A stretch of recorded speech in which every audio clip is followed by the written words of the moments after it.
दोस्तों, मेरे यंग भाई बहनों, आज मैं जो बात कर रहा हूँ वो ज़मीर की दृष्टि से देखे तो करने लायक है। हालांकि इस बात का धर्म से भी लिंक है। गाय की बात कर रहा हूँ मैं, पर मैं उस दृष्टिकोण से, उस एंगल से बात नहीं कर रहा। कुछ समझदार लोग ऐसी बातों का धर्म से नाता हो चाहे ना हो बना देते हैं ताकि लोग बुरा काम करने से बच जाएं। तो मैं दिल्ली में भी रहा हूँ, वहाँ भी मैंने देखा था, और जब भी मैं इंडिया आता हूँ मैं देखता हूँ कि गायों की बहुत बुरी हालत है। सड़कों पे घूमती हैं, भूखी हैं, बीमार हैं, कोई नहीं पूछता। जब तक तो वो दूध देती हैं तब तक तो उनको पालते हैं, बाद में उनको कहीं छोड़ आते हैं और वो सड़कों पे आवारा घूमती हैं, एक्सीडेंट होते हैं। मेरा एक कजिन की 2-3 साल पहले डेथ हो गई रोड पे, गाय की वजह से हुई थी। मुझे याद है मेरे दादाजी तो जब मैं 2.5 साल का था गुजर गए, मुझे उनकी तो कोई होश नहीं। मेरी दादी मेरे 8-9 साल की एज तक जिंदा रही। मुझे धुंधला सा याद है कि मैंने एक बार अपनी दादी से शायद पूछा था कि पंजाब में ज़्यादा लोग भैंस पालते हैं, हमारे गांव में तो ज़्यादा भैंसें हैं, गाय तो एक आधी थी। पर मेरे दादा और मेरी दादी वो गाय ही पालते थे। मैंने इसकी वजह पूछी थी शायद। तो पूरा याद नहीं, उसने मुझे कुछ ऐसा बताया था कि मेरे दादा जब खेतों में काम करते थे, हल चलाते थे, तो तब पुरानी बात है, तब ट्रैक्टर तो अभी 40-45 साल पहले आम हुए हैं। तब तो अभी भी बहुत किसान हैं जो बैलों से ही खेती करते हैं। तो मेरी दादी बोलती थी कि मेरे दादाजी क्या कहते थे कि जब मैं खेतों में काम करता हूँ, धूप सहता हूँ, सूरज की जो तपश सहता हूँ, तो जितना मेरा शरीर खपता है उससे कहीं ज़्यादा इनका बेजुबान जानवरों का खपता है। एक तरीके से ये मेरे मित्र हैं, मेरे 2 भाई हैं जो बैल हैं, तो इनकी माँ रिश्ते में मेरी माँ हुई, तो मतलब उनकी ऐसी थिंकिंग थी, अच्छी थी। अगर देखा जाए पंजाब, हरियाणा, ये यूपी, इधर मतलब ये जो स्टेट्स हरियाली है, खुशहाली रही है, तो मैं समझता हूँ हमसे ज़्यादा बैलों का योगदान, कंट्रीब्यूशन रहा है उसमें। मेरे को एक टर्किश बंदा मिला था जहाँ पे अपने इंडिया में तो हाथ से चावल दाल खाते हैं बंदे, साउथ इंडिया में तो चम्मच यूज ही नहीं करते। वो खाता था अकेला, टर्किश बंदा। तो मैंने उसको पूछा मैंने, तू क्यों खाता है? वो कहता है कि ये जो चावल है अल्लाह के पसीने से पैदा हुआ है। उसने कोई इस्लाम की किताब पढ़ी होगी, तो खैर उसका मतलब ये निकलता है कि रब सबके अंदर है। किसान जब काम करता है पसीना उसका बहता है, उसी से हम फसल मिलती है, चावल दाल हमको मिलते हैं। वो उसका पसीना, वो सही बात लिखी है, रमज में लिखी हुई है, बात यही है। ऐसे ही हर एक के अंदर है आत्मा, हर एक के अंदर है रब, जानवरों के अंदर भी है। जो जानवर हमारे लिए काम करते हैं, हमारा भी कुछ फर्ज बनता है कि उनका हम ध्यान रखें। ये तो कोई बात नहीं हुई कि जब मतलब पूरा हो गया, जब तक तो हमको कुछ मिलता है तब तक तो हम उनको रखें, और बाद में जब वो गाय हमारे काम की नहीं रही, दूध नहीं दे रही, तो उसको हम काम करते हैं और हम अपनी रिटायर लाइफ जीते हैं। ऐसे ही जानवर हैं, बूढ़े हो जाते हैं, उनकी भी एक लाइफ होती है, उनको रखना चाहिए।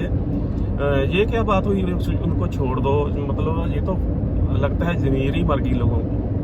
मतलब अब मैं तो कुछ नहीं कर सकता, अगर कोई बंदा वहाँ है बहुत कुछ कर सकता है। सोचना चाहिए क्या है, तो कितना खा लेती है गाय। अभी भी हमारे दरवाजे पे मेरी माँ ने मेरे को बताया था कि एक गाय है, डेली आती है, वो उसको एक पेड़ा खिलाती है। और जैसे कई बार सब्जियाँ आती हैं, जैसे मूली हो गई या सरसों का साग हो गया, तो उनके पत्ते हम उसके लिए रख लेते हैं, वो आती ही आती है डेली, उसको खिला देते हैं। तो कितना खाते हैं और मतलब कैसे लोग होंगे। वैसे तो हम कृष्ण जी के साथ जोड़ते हैं, धर्म के साथ जोड़ते हैं, और पर बाद में उनकी बेकदरी कितनी करते हैं। ऐसे कितनी गाय मैंने देखी है बीमार हैं, आंखों में आंसू होते हैं, उनके हड्डियां निकली होती हैं, उनको ट्रीटमेंट की ज़रूरत होती है। आप मतलब कोई उनको वेट डॉक्टर पेन किलर दे दे, उनकी थोड़ी लाइफ आसान हो जाए। इससे तो अच्छा है मार दो। अगर ये बात कहूँ मैं तो फिर कहेंगे नहीं ये तो पाप है। तो जो हो रहा है उनकी, जो जैसे वो भूखी मर रही है, तड़प रही है, वो कौन सा कोई महायज्ञ हो रहा है, कोई पुण्य हो रहा है। तो बंदों को सोचना चाहिए। वैसे भी कोई बंदा आज कोई छोटा किसान है, उसके पास कम जमीन है, मैं मानता हूँ उसके लिए एक अच्छी बिजनेस अपॉर्चुनिटी है, उसमें वो खेती करेगा, वो क्या कमाएगा।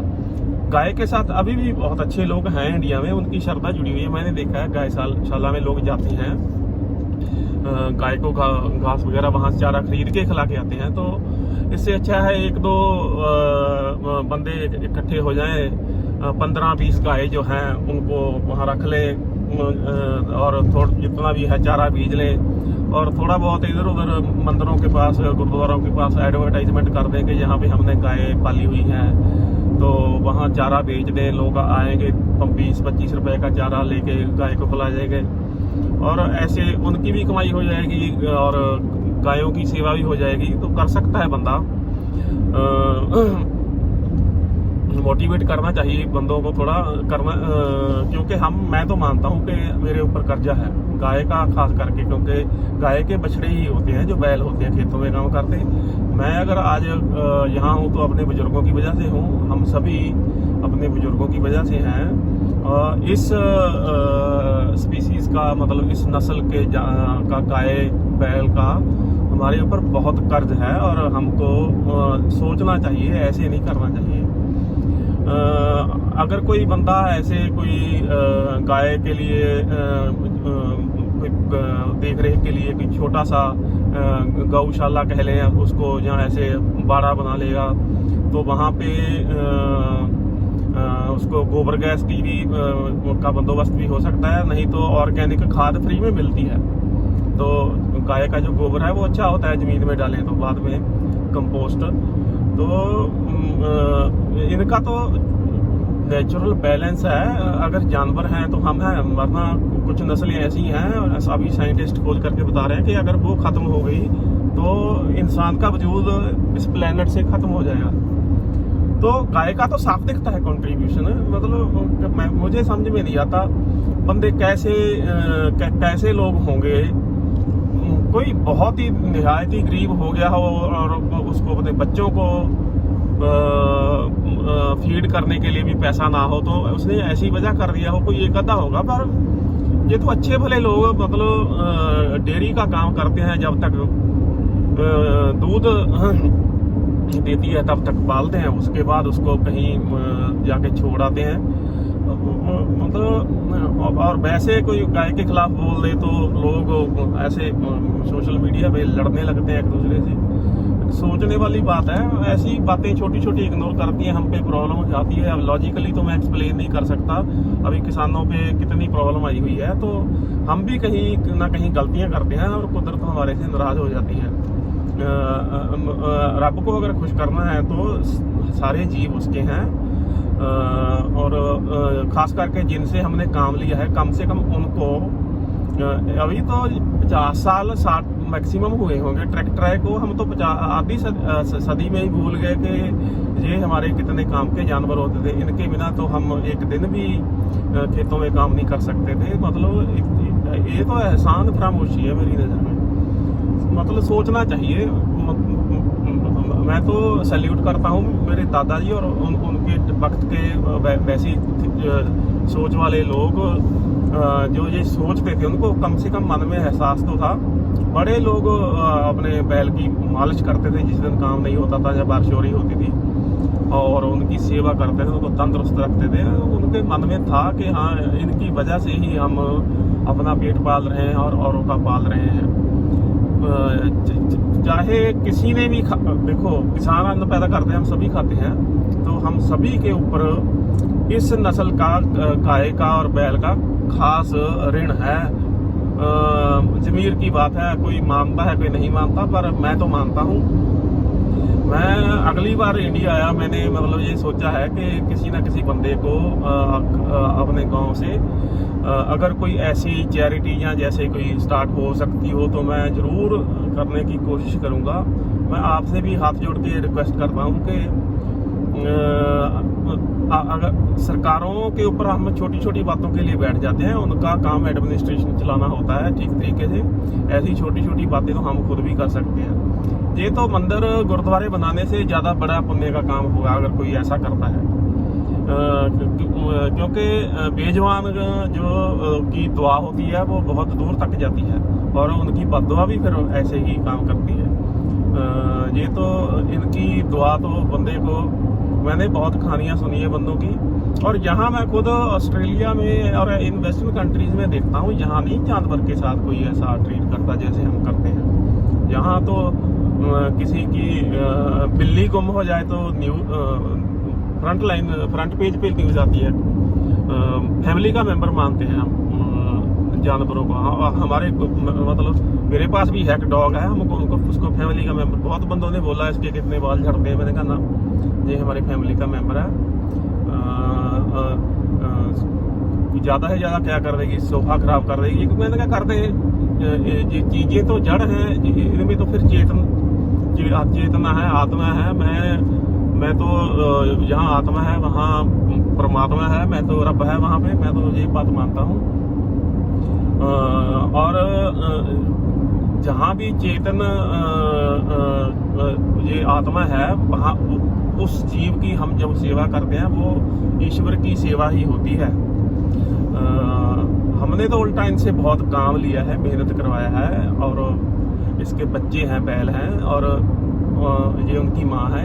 इसीलिए गाय को माता कहते हैं लोग, ऐसे ही नहीं कहा था, मतलब कोई इसका धर्म से भी लेन देन नहीं है। गाय को माता इसलिए कहते हैं क्योंकि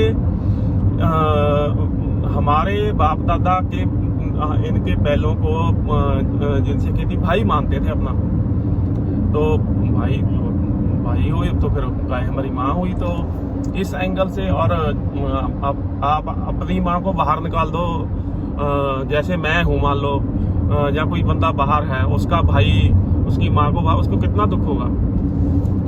तो जो बंदे बुजुर्गों की कदर नहीं करते, या मतलब ऐसे, मैं नहीं उनको लाइक करता, उन्होंने, उनकी वजह से हम हैं, उन्होंने मेहनत की है, अपना जीवन दिया है हमको तो एजुकेट करने में, जो भी हैं। ऐसे ही बिल्कुल सेम तरीके से इन जानवरों का भी योगदान है। तो प्लीज़ मैंने कभी भी अपनी वीडियो को शेयर करने या फॉरवर्ड करने की, लाइक डिसलाइक कुछ करने की, सब्सक्राइब करने की बात नहीं की, पर मैं इस वीडियो के लिए मैं आपसे वो भी एंड में वीडियो की रिक्वेस्ट कर रहा हूँ कि इसको ज़रूर शेयर कर देना, ताकि किसी का तो ज़मीर जाग जाए। कोई बहुत बड़ी बात तो है नहीं, बड़ी खुली जगह होती है, एक कॉर्नर में वो जो बुजुर्ग हैं बैठी रहती हैं, उनको क्या चाहिए, 2 वक्त उनको थोड़ा सा चारा ही चाहिए, और क्या चाहिए। और उसके बदले में फिर भी हमको खाद देंगी, दुआ देंगी, पर फिर भी पता नहीं। मैं कई बार तो सोचता हूँ हमारी कंट्री में इंसानियत का ज़मीर का लेवल गिरता ही जा रहा है। ऐसी बातें सुनते हैं ना तो हैरानी होती है, मतलब किसी को बता भी नहीं सकते, जहाँ किसी के साथ शेयर भी नहीं कर सकते। तो प्लीज़ मेरी रिक्वेस्ट है, आप इस पे ज़रूर गौर करना। Thank you very much.